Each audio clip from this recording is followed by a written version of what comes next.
Assalaamu calaykum. Kelmadda Sahiyuuniyya ama Zionism waxay ka soo jeedaa Zion, oo ah magac buur ku dhex taalla Qudus. Buurtii magaceedu wuxuu isku beddelay dhaqdhaqaaq siyaasadeed oo gumayste ah, cunsurina ah oo wax kastoo xun ku sifaysan, loona yaqaano Sahiyuuniyya ama Zionism. Ujeedkooduna yahay dhisidda dowlad madax bannaan oo Yahuuddu leedahay oo ku taalla Falastiin, iyadoo markaasi Yahuudda la dejinayo, oo waxay ku andacoonayeen amaba marmarsiyo ka dhiganayeen inay dhulkaasi ku leeyihiin xuquuq diimeed iyo mid taariikheedba, loona ballan qaaday. Haddaba dhaqdhaqaaqani wuxuu xidhiidh weyn la leeyahay saxafigii iyo qoraagii Theodor Herzl oo aynu muuqaalkan qisadiisa wax kaga taaban doono. Theodor Herzl, aabihii ruuxiga ahaa iyo aasaasigii Sahiyuuniyadda, wuxuu ku dhashay Budapest 1860kii. Aabihiina wuxuu ka mid ahaa maalqabeennada Yahuudda, kaasoo u fidin jiray taageero balse aan ku filnayn mashruuc weyn. Wuxuu ku hadli jiray oo yaqaanay 4 luuqadood si waxba kama garanayn kumanu hadli jirin luuqadda Cabariga ah. Wuxuu xiisayn jiray mas'alada kala duwan ee cilmiga ah, isagoo aad u daneyn jiray saxaafadda iyo suugaanta. Markii uu 18 jir noqday, waxay reerkoodii u guureen Vienna, halkaas oo uu ka bilaabay barashada xuquuqda. Muddo kadib wuxuu bilaabay inuu aad u xiiseeyo saxaafadda, wuxuuna bilaabay inuu noqdo saxafi wax ku qora mid ka mid ah wargeysyadii ku yaalay Vienna, isagoo Paris jooga. Halkaas ayaanu bilaabay inuu ka galo albaabkii siyaasadda, wuxuuna la kulmay shakhsiyadihii awoodda ku lahaa siyaasadda.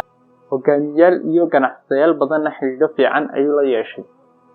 Markuu sanadku ahaa 1896kii, waxaa dhacday dhacdo saameyn weyn ku yeelatay Herzl noloshiisiina beddeshay.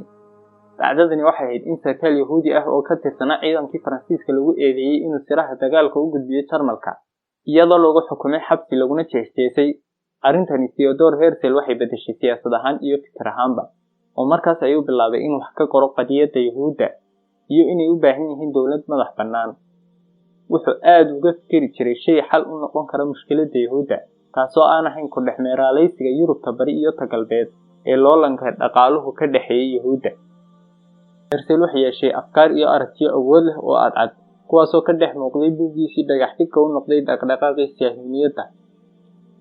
Buuggaas oo ka warramayay in Yahuuddu haddii ay ku sii nagaadaan Yurub ay la kulmi doonaan caburin, gumaad iyo cunsuriyadeyn badan, sababtuna tahay loolankii dhaqaalaha ee ka dhexeeyay. Halka kama dambaysta ahina uu yahay dowlad Sahiyuuniya oo ay bariga dhexe ku yeeshaan.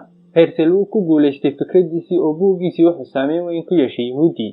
Wuxuu bilaabay oo uu aad ugu dadaalayay midayntii Yahuudda iyo ka ururinta dhaqaalaha ku filan si uu ugu guulaysto afkaartiisii buugga ku xusnayd. 1897kiina kulan Sahiyuuniya ayuu ku qabtay Basel.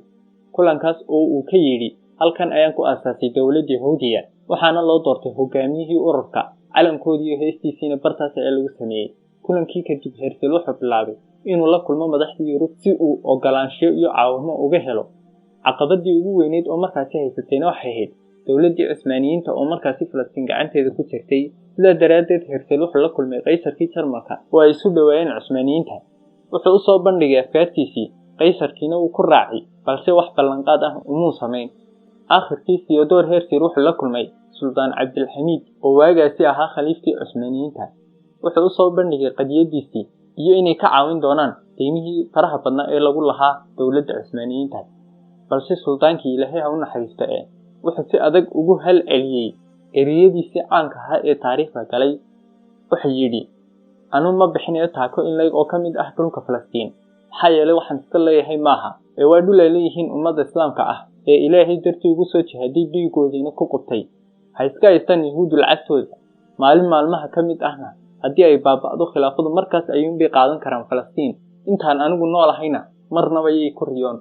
Intaa dabadeed Herzl wuxuu u jihaystay xukuumaddii Ingiriiska oo markaasi awood badnayd, dhool badanna ku haysatay qaaradaha kala duwan ee caalamka. Xukuumaddii Ingiriisku way ka yeeleen qadiyadiisii, waxayna ogolaansho rasmi ah ku siiyeen Uganda.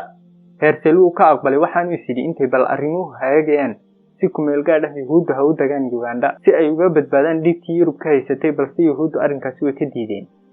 Herzl wuxuu dib ugu laabtay qorshihiisii hore ee ahaa inay Falastiin dagaan, waxaana isbarteen maalqabeennadii Yahuudda isagoo hantidooda doonayay si ay Yahuudda ugu fudaydiso inay Falastiin u hijroodaan.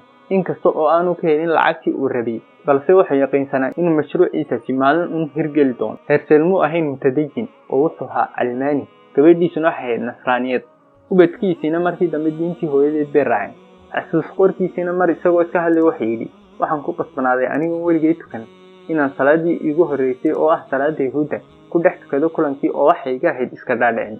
wuxuu sidoo kale yidhi waxaan bartay dhowr kelmadood oo cabari ah, waxay igu qaadatay dadaal iyo waqti badan saan u barto kelmadahaas oo waxay xitaa igaga cuslayn maareynta kulankii Basel. afkaartii Herzl iyo kulamadiisii waxa ka dhashay Israa'iil 1949 balse Herzl muu arkin afkaartiisii oo hirgalay oo 1904 ayuu wadna xanuun u dhintay. balse haddana waxay yaqaansanaa inay maalin un riyadiisa rumoobi doonto oo inay hirgashay. ilaahay waxaan ka baryaynaa inay Falastiin muslimiinta dib ugu soo laabato.